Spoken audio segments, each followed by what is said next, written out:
daka puta shaklun man kisngi payap shatngan day udok tipi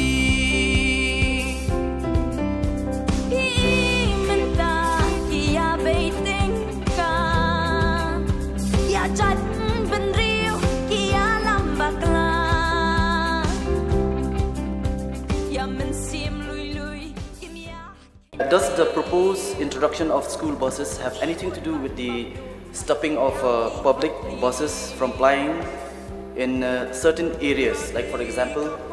Maulai?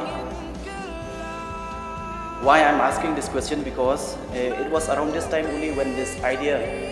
was mooted by the government to introduce these government buses,